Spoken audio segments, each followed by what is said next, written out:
People work hard, but Hong Kong's success is not based on the exploitation of workers. Wages in Hong Kong have gone up fourfold since the war, and that's after allowing for inflation. The workers are free to work what hours they choose, free to move to other jobs if they wish. The market gives them that choice. It also determines what they make. You can be sure that somebody somewhere is willing to pay for these cheap plastic toys. Otherwise, they simply wouldn't be made.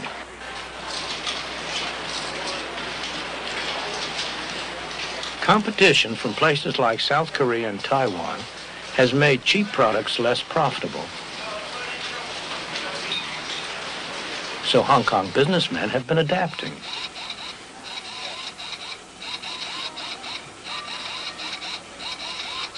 They've been developing more sophisticated products and new technology that can match anything in the West or East.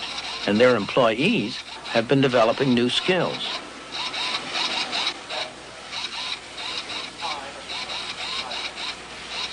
Hong Kong never stops.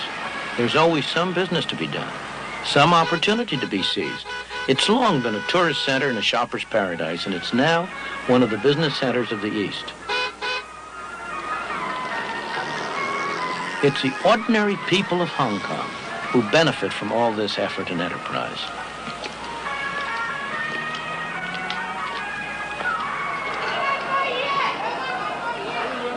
This thriving, bustling, dynamic city has been made possible by the free market. Indeed, the freest market in the world. The free market enables people to go into any industry they want, to trade with whomever they want, to buy in the cheapest market around the world, to sell in the dearest market around the world. But, most important of all, if they fail, they bear the cost. If they succeed, they get the benefit. And it's that atmosphere of incentive that has induced them to work, to adjust, to save, to produce a miracle. This miracle hasn't been achieved by government action, by someone sitting in one of those tall buildings telling people what to do. It's been achieved by allowing the market to work.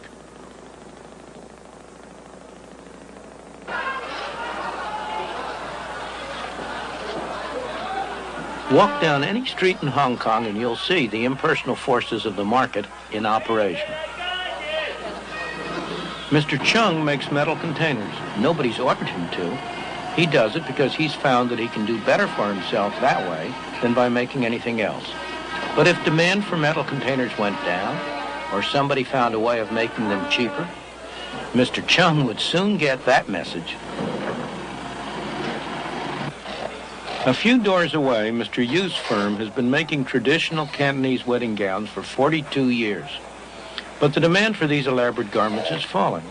The firm has already gotten that message and is now looking for another product.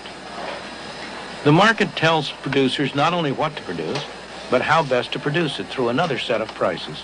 The cost of materials, the wages of labor, and so on. For example, if these workers could earn more doing something else, Mr. Ho would soon find a way to mechanize his picture frame production. Inside this Chinese medicine shop, a market transaction's going on. The customer's confidence that this painful-looking ordeal will help him doesn't rest on any official certification of the bone doctor's qualifications. It comes from experience, his own or his friends. In his turn, the doctor treats him not because he's been ordered to, but because he gets paid. The transaction is voluntary, so both parties must expect a benefit or it will not take place.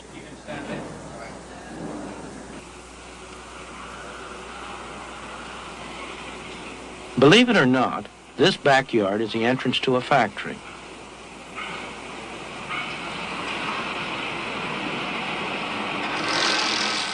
The workers here are some of the best paid in Hong Kong. It's hot, sticky, and extremely noisy. The workers are highly skilled, so they can command high wages. They could induce their employer to improve working conditions by offering to work for less, but they would rather accept the conditions, take the high wages, and spend them as they wish. That's their choice. The best-known statement of the principles of a free market, the kind of free market that operates in Hong Kong, was written on the other side of the world.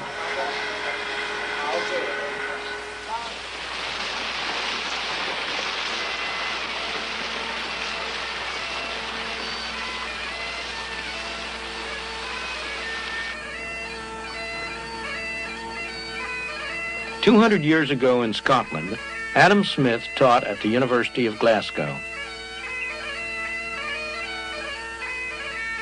His brilliant book, The Wealth of Nations, was based on the lectures he gave here. The basic principles underlying the free market, as Adam Smith taught them to his students in this university, are really very simple. Look at this lead pencil. There's not a single person in the world who could make this pencil. Remarkable statement? Not at all. The wood from which it's made, for all I know, comes from a tree that was cut down in the state of Washington. To cut down that tree, it took a saw. To make the saw, it took steel. To make the steel, it took iron ore.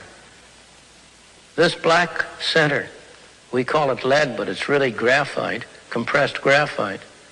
I'm not sure where it comes from, but I think it comes from some mines in South America.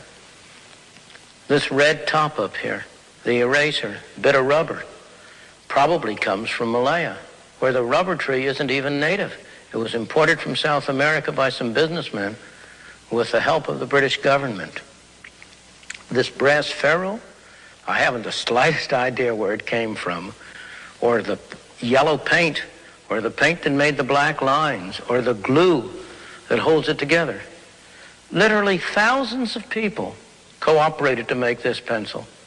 People who don't speak the same language, who practice different religions, who might hate one another if they ever met.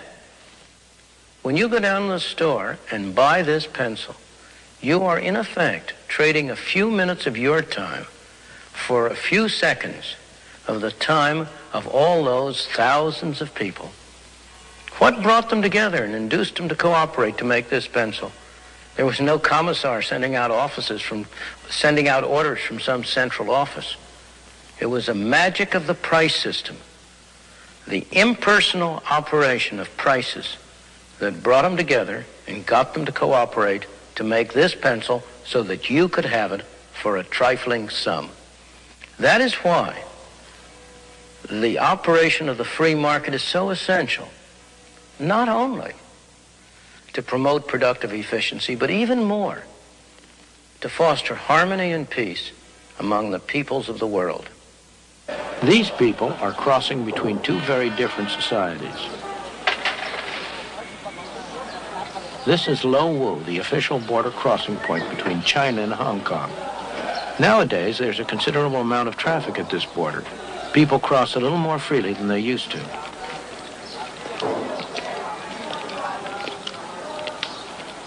Many people from Hong Kong trade in China, and the market has helped bring the two countries closer together.